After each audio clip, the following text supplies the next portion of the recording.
আসসালামু আলাইকুম। সপ্তম শ্রেণীর ইতিহাস ও সামাজিক বিজ্ঞান টিউটোরিয়ালে তোমাদেরকে স্বাগতম। এই ভিডিওতে আমরা সামাজিক রাজনৈতিক প্রতিষ্ঠানে রীতিনীতি মূল্যবোধ এই টপিকের উপর একটি ছক পূরণ করব। ছকে কি বলা হয়েছে একটু দেখা যাক। ক্রম রয়েছে অর্থাৎ সিরিয়াল রয়েছে, তারপর হচ্ছে কাজের বিবরণ রয়েছে,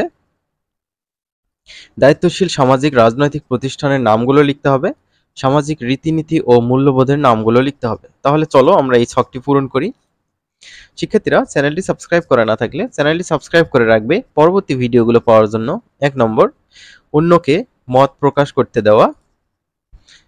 রাজনৈতিক দল, সামাজিক প্রতিষ্ঠান এগুলোর নাম লেখা হয়েছে। তারপর সামাজিক রীতিনীতি ও মূল্যবোধের নাম এখানে লেখা হয়েছে গণতান্ত্রিক মূল্যবোধ। 2 নম্বর, নিজের মত প্রকাশ করা। এখানে দায়িত্বশীল সামাজিক রাজনৈতিক প্রতিষ্ঠানের নাম লেখা হয়েছে পরিবার, সমাজ, রাষ্ট্র। এই মূল্যবোধের নাম হচ্ছে গণতান্ত্রিক মূল্যবোধ। 3 নম্বর, সবার মতকে সম্মান করা। এখানে প্রতিষ্ঠানের নাম লিখেছি পরিবার, সমাজ, রাষ্ট্র। এই মূল্যবোধটা সামাজিক রীতিনীতি। 4 নম্বর, অধিকাংশের মতের ভিত্তিতে সিদ্ধান্ত গ্রহণ করা। এখানে প্রতিষ্ঠানের নাম পরিবার, সমাজ, রাষ্ট্র। এটি গণতান্ত্রিক মূল্যবোধের মধ্যে পড়ে।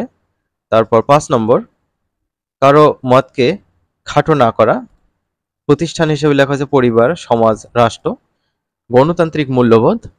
6 নম্বর, কারো প্রতি তুচ্ছতাচ্ছিল্য করে সমালোচনা না করা। পরিবার, সমাজ, রাষ্ট্র, সামাজিক রীতিনীতির মধ্যে পড়ে এটা। 7 নম্বর, সবার মতের ভিত্তিতে নেতা নির্বাচন করা। রাজনৈতিক সামাজিক সংগঠন, গণতান্ত্রিক মূল্যবোধ। সর্বশেষ, অন্যের মতকে মেনে নেওয়ার মানসিকতা। প্রতিষ্ঠানের নাম লেখা হয়েছে রাজনৈতিক সামাজিক সংগঠন। তারপর এটি হচ্ছে সামাজিক রীতিনীতি, এই মূল্যবোধের মধ্যে পড়ে। আশা করছি তোমরা এটি বুঝতে পেরেছো। আমরা পরবর্তীতে যে কাজগুলো থাকবে সেগুলো আলোচনা করব ইনশাল্লাহ।